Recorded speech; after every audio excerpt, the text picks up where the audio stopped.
Hello, I'm Claire Richardson. Thanks so much for joining us. Russia is ramping up its invasion of Ukraine, now in its second day. Ukraine says its forces are battling Russian troops on the edge of the capital, Kyiv, and there have been reports of gunfire near the government district. Now,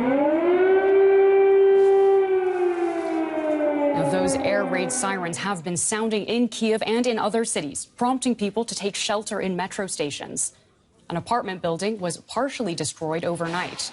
Ukraine has said it shot down 2 Russian missiles and a fighter jet over the capital. The Ukrainian government says at least 137 people have died since the invasion began, and hundreds more have been injured. Now we're going to take a look at some live pictures. This is the situation right now in the Ukrainian capital, Kyiv. What you're looking at, it might suggest some kind of calm there at Maidan Square. That's one of the main landmarks in the heart of the city. But many people that you don't see are actually taking cover in shelters and underground train stations in the city. And we also have unconfirmed reports of Russian soldiers in the city itself. We will, of course, be bringing you more as we get it. I'm going to be with you for the next 4 hours. We're going to have live team coverage crossing to our correspondents. But first, we are going to go to the German President, Frank-Walter Steinmeier. He's about to speak and give an update on the situation. Homes, thousands of people suffering on our very doorstep, the neighbors of our neighbors. President Putin is shedding the blood of the people that he said were his brother people just days ago. Let me appeal to President Putin now. Stop the madness of this war. Stop it now. In our hearts, with our feelings, we are thinking of those in Ukraine who are victims of this war. And for many in Russia, there will be bitter consequences of the actions taken by their president. I will say it again, we do not want to make the Russian people our enemies, but this injustice cannot remain without a clear answer. The German government is working resolutely with our partners on this in NATO and within the European Union. You can count on this. And Germany will do its bit to try to stop Putin from pursuing this path of violence within our alliance, to try to act as a deterrent. And it will cost Germany as well. This is a break, a deep break. And it hits us right at our hearts. We feel it in our families. I feel it myself. But before this attack, I said, and I will say it again now, the Russian president should not underestimate the strength of democracy. And fellow countrymen and women, let us not underestimate the strength of democracy ourselves either. It is good that the people in our countries are expressing this on the streets, in their demonstrations. Let us show the people in Ukraine that we feel their situation, show them our solidarity. The Russian president should not believe for a single second that the people in Germany and in Europe are simply going to accept this brutal violence. And let us show those in Russia who want peace that they are not alone in this desire. Let us show ourselves and our partners what is important to us now. We want peace, we want liberty, we want the rule of law, we want self-determination for all the peoples of Europe. Thank you.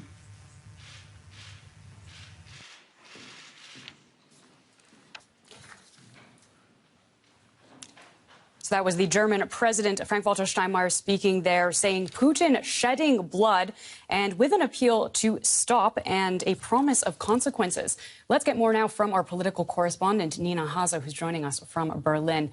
Nina, yesterday we heard Chancellor Scholz warning Russia. Now we're hearing the president. How do you assess what the president has just said? Well, Frank-Walter Steinmeier normally stays out of day-to-day politics, which is why it's so striking that he's giving this address that comes on day 2 of this war. But he essentially reiterated Germany's position and also his appeal to the German people, because I think at the moment we're at a point where the German population also need to understand what is going on and how they potentially will also feel the cost of this war in their own pockets. So everybody who has a high-ranking position is now seizing the opportunity to make it clear Germany cannot stay inactive. Harsh sanctions are vital because we have decided not to enter into that war ourselves, but we need to make it very clear to the Russian president, that's what President Steinmeier said, that this cannot go tolerated and that we're not going to look away. And President Steinmeier also said, don't underestimate the strength of democracy, of the democratic system. So just to make sure we have this clear, this is not only a warning to Putin, but also perhaps a matter of getting the German population on board with tougher measures coming from Germany. Exactly. And of course, Frank-Walter Steinmeier is an interesting personality in this German new positioning here in this Russia war, because Frank-Walter Steinmeier is one of the most experienced politicians that Germany currently has. He was Germany's foreign minister during that Crimea crisis, and he was foreign minister twice. And he comes from a party where lots of people were very much in favor of that very German position towards Russia, where you don't really focus on deterrence, you really do try and keep all windows of dialogue open. And for many people in the Social Democratic Party, I think this week has been a tremendous wake-up call. And of course, Frank-Walter Steinmeier, as the president, is not a party figure at the moment. He is supposed to be neutral, but of course he has lots of contacts. He has everybody in his books, and he can pull a couple of strings behind the scenes. So it is vital that he also makes it clear to everybody. Now, while I am maybe seen as somebody who was in favor of talking to the Russians and of keeping that dialogue going for as long as possible, I also have to make it clear where we stand now, and this is not going to be tolerated. Nina Hase in Berlin, thanks so much for clarifying that. Now, I do want to get an update on the situation on the ground. So for the latest, I'm now joined by journalist Andrea Jeska, who is in Kyiv. Andrea, we're now seeing reports that Russian troops have entered Kyiv with shelling and gunfire heard. What can you tell us from where you are? Yeah, definitely. There's shelling and gunfire heard. Nobody here in the city itself knows if the troops really have entered the city. All people get here is from the news as well, because life in the city is very, very quiet. Shops are closed. People are staying home or are standing to go into the shelters. And I've heard that people keep everything that they need if they have to rush out very close to their body or the front door. So getting that kind of information from international broadcasters, what is going through your head as a resident of Kyiv? We've just arrived an hour ago. We've come from Donbas. We left Donbas last night very urgently because we had left from Avdiivka, which is only 4 kilometers from the front line, and people had urged us and pushed us to get out of the city before it is surrounded. And we had gone to Pokrovsk and had hoped to stay there a quiet and calm night, but then the situation deteriorated and everybody told us we should get out as well. The thing is, it's not so easy to get out of Donbas right now because the roads are blocked. The Ukrainian government has mobilized all young men between 18 and 60. They are not supposed to leave, so there are checkpoints on the streets to make sure the young men don't leave. And then we caught a train, which supposedly is one of the last trains out of the Donbas region, and came to Kyiv this morning. It was a long ride. It took 14 hours or something like that. And it was full of people fleeing, having only their most necessary things. And actually, to me, it looks kind of like a situation I know from movies from 1945. So I think it's fair to say then that the situation in Donbass is perhaps more extreme, but you do see people making these preparations and fleeing from Kyiv. How would you compare the two areas at this moment? Oh, in Kiev, there are people at the train station, hundreds and hundreds of people, which can't get out because there are no trains anymore. We saw long queues on the on the highways for people trying to get out. I would say it's very different because in Kiev people want to get out, whereas in Donbas you still have a lot of people who are welcoming that the Russians are coming. And then on the other hand side, Donbas was much more dangerous because the shelling was much closer as far as I can see it now. We don't know what to expect this afternoon or what's going to happen tonight. So I think both areas are not very safe anymore. So for those who are trying to get out of the country, reason that people try to flee. Andrea, for those who are trying to actually leave Ukraine, what are the pathways available to them? Where are they going, principally? Well, most still try to figure that out. The people that we asked, they said they want to go to Poland or to Chechnya, to Czech Republic, and a lot of them said they will try to make a way into Germany. It depends on where they have their relatives or friends. You know, they don't want to start completely all over again. So they will go where they have some people that they know well and who can help them to settle and to make a new life, because most of the people that flee here expect not to return for many, many years. And has that been possible? Have borders been open? And has it been possible to actually, for example, cross the border into Poland? So far as we heard, it has, yes. There are people who have managed to cross into Poland. And we've heard that the border is open, and this is what the people told us too. We know the border is open. The question is just how do they get there if there are no trains, and fuel is becoming very, very expensive, and there's not much fuel anymore at the petrol stations. That is a problem. A problem is that you can't get money from the bank machines here in Kiev anymore. So, yeah, people have to go a long way in order to make it. And it's a very uncertain future that they are facing now. Even the next couple of days are very uncertain. Andrea, I have one more question for you. The Ukrainian president himself, he's still in the country. How dangerous is this situation for him right now? I would say it's very dangerous for him. And he said his family is threatened too. I don't think it looks too good for him. I don't know what's going to happen with him if the Russians arrest him. What will they do to him? Will they let him live? Will they kill him? Nobody knows right now. I think this is the most important part to understand, that nobody really knows what will come now in the next days. And this is not a situation people are used to, just like we are not used to it. And it's something your brain can't comprehend that quickly because it's nothing we've been brought up with. So the new reality is something that needs time to grasp and to orientate yourself where to go and what to do and what decisions to take. And I think also that is also true for the Ukrainian government, because they need some guideline what to do now. Journalist Andrea Jeska in Kiev, thank you so much for joining us during this difficult time, and please do stay safe. You're welcome.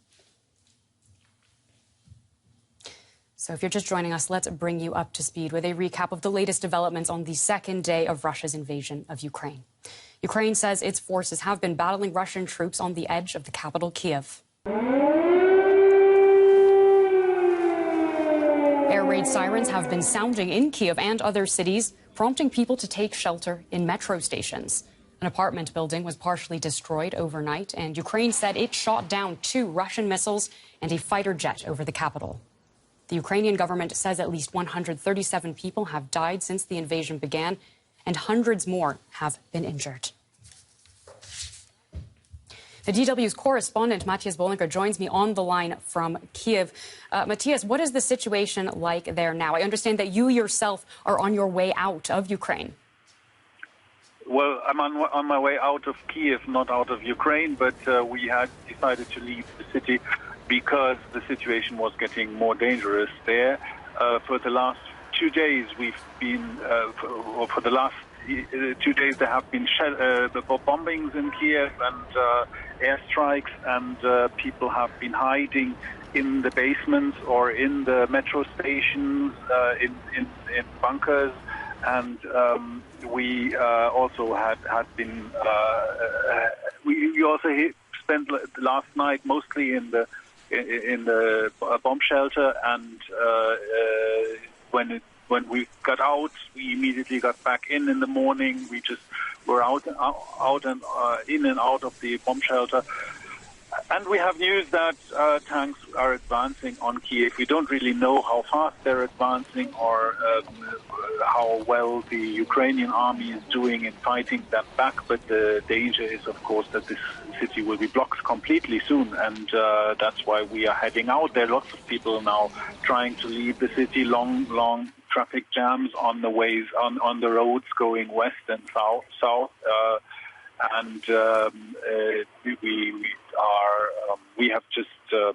We're just out of the city now and on the outskirts, and this is it's very grim now in Kyiv. The city feels almost empty. You don't see anybody on the streets, or just a few people trying to maybe get some cash somewhere, or shops are all closed, so they're not even buying anything. And a few cars also on the road inside in the city center. It's eerily empty. It became almost a ghost town. Matthias, you're talking about tanks rolling in, the threat of Kyiv being blocked off entirely. I mean, this is a grim situation, as you've described it. And we've heard many people are trying to leave Kyiv, such as yourself, or Ukraine entirely. But how are many others, the majority of the population of Kyiv, how are they planning for this invasion? What do they have in the days ahead? I am not sure you can plan for that, because nobody knows how it's going to happen. If street fighting in the streets breaks out and people will be fighting around the houses and the streets, then of course the situation would be very dangerous. If somehow the Ukrainian defense collapses before and the Russian tanks will just roll in, it will be very different. People have stocked up on food. People have refueled their cars if they have any, although probably many people with cars have left the city. People have been hiding in the metro stations. Kyiv has this very, very deep underground train system, which is quite safe in any case. Some people have spent days there, but how can you prepare for something you don't know at all what is going to happen and how it's going to happen? How can you be safe in a city that is going to be overrun, maybe by an army? It could also be that the Ukrainian army holds the Russian troops back, but of course the Russian troops outnumber the Ukrainian ones, so there is a high probability of being either overrun or completely blocked. We don't know what will happen to the electricity, to the mobile networks. All these things are very hard to foresee. So I think nobody really has an idea how to prepare, except getting as much cash out of the cash machines and having cash, stockpiling food at home, water, drinking water. That's the things you can do. The rest is not up to you when you're there. All right, DW's Matthias Bollinger, thank you so much for your important reporting. We really appreciate it. Yeah. Well, the UN Refugee Agency has warned that up to 4 million people may flee their homes in Ukraine to seek shelter in other countries. Traffic jams like the ones we've heard about, packed train and bus stations, they all suggest tens of thousands of people are already on the move. Now, in neighbouring Poland, hundreds of Ukrainians spent the night sleeping in a train station just over the border from Ukraine. Some were waiting for trains that would take them on to a final destination. Others just passing en route to seek refuge with family or friends in Poland. And DW's chief political correspondent, Melinda Crane, joins me now in the studio for more analysis. Melinda, thanks so much for joining us. So with Russian troops reportedly entering Kyiv, where do we stand and where do things go from here? Well, as we heard, there are reports of fighting directly in Kyiv. The country's president has said that he does, in fact, believe himself and his family to be target number one. And I think that is certainly something that the West will closely be watching to see, in fact, what does happen to him. We've also seen that the Ukrainian Defense Ministry has put out a post on social media calling on citizens in Kyiv who are still there to prepare Molotov cocktails to try to hold back those Russian forces. A very troubling illustration of the degree to which the city may have trouble defending itself and be relying on self-defense, homemade self-defense on the part of citizens. That's horrifying. If you're watching TV and you see suddenly instructions on how to make Molotov cocktails, that's not exactly encouraging. Very troubling. And once again, something that many of us would have said can't happen in Europe. At the same time, we're hearing from the head of the EU Council, Charles Michel, that an urgent new preparation for a further round of sanctions is already in the works, perhaps linked to questions about what could happen to the Ukrainian government in the event that Russian forces now do take Kyiv and are firmly in control there, because certainly Vladimir Putin has indicated that he would look for retribution against a government that he's accused, among other things, of genocide, falsely accused, of course, one must add. So a lot of developments that the West is keeping an eye on, including that flow of refugees you just mentioned. The estimate that the UN is now giving, up to 4 million, is at the higher end of the range. I had heard German authorities talk about tens of thousands, up to 1 million, who would enter Europe. But certainly people here in Germany are also expecting refugees to wind up here in Berlin, the capital city, and Brandenburg, the surrounding area, are making plans for refugee shelters and apparently trying to clarify whether refugees would have the right to work, which indicates that they clearly expect that they could be here for some time. Now, Germany, of course, plays a big role in all of this. And actually, Germany's former Chancellor, Angela Merkel, has now spoken out.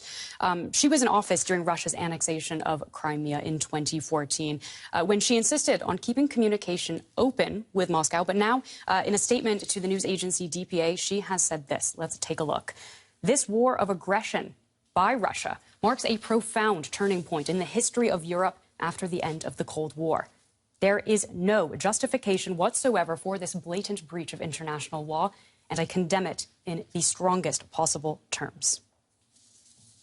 Now, there has been a lot of criticism that Germany has, even to an extent, enabled this situation by allowing continued dependency on Russian gas.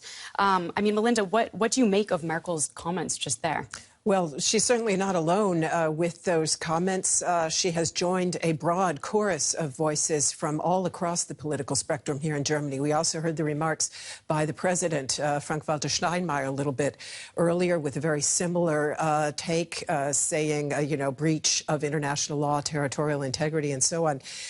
Both of them illustrate the ambivalence of German policy vis-a-vis Russia really over decades. The ambivalence, on the one hand, is that Frank-Walter Steinmeier, as you mentioned, stood on the Maidan, that central square in Kyiv, when there were massive demonstrations against the country's Russian-backed president in 2014, and attempted to moderate between the demonstrators and the president, and thereby prevented further bloodshed. He was later accused by Vladimir Putin of helping foment a coup, namely bringing into power a government, an independent government, not backed by Russia. He did not push back on that. He did not contradict Putin. In fact, he said there's no sense in confrontation. He also, in 2016, issued a warning, not to Russia, but to NATO, saying that NATO should stop rattling its sabers. That's just one example of ambivalence. Angela Merkel Not only did she try to keep dialogue open, as you mentioned, but she also spearheaded the European effort to impose sanctions and kept her fellow EU member states online with sanctions through a whole different, through multiple stages of sanctions in response to different acts of Vladimir Putin. And at the same time, she was a firm adherent of the belief in change through commercial relations, essentially the idea that by maintaining good trade ties with the country, you can ensure a degree of moderation and stability. And this really goes back a long way in Germany, partly to the lessons that it learned in World War II. Some would say learned too well. The idea that Germany should never again resort to force, that military power is somehow taboo and off limits for Germany, and diplomacy is everything. Germany has not always acted by that credo. In fact, in the Cold War, it stepped right up with deterrence when it allowed Pershing missiles to be stationed here and thereby helped to bring Russia to its knees. But unfortunately, this idea of commercial relations being the trump has continued until now. And I think what we're seeing is a major paradigm shift for German policymakers, and it will have enormous repercussions in terms of defense expenditure and far more, including relations with China. Potential turning point in history. Melinda Crane, thanks so much for that context. A pleasure, as always, to have you in the studio. This is where we'll be wrapping it up today on Crystalfact TV. If you have a Crystalfact event you've covered, please drop a message in our comment section. And if you like this video, please subscribe.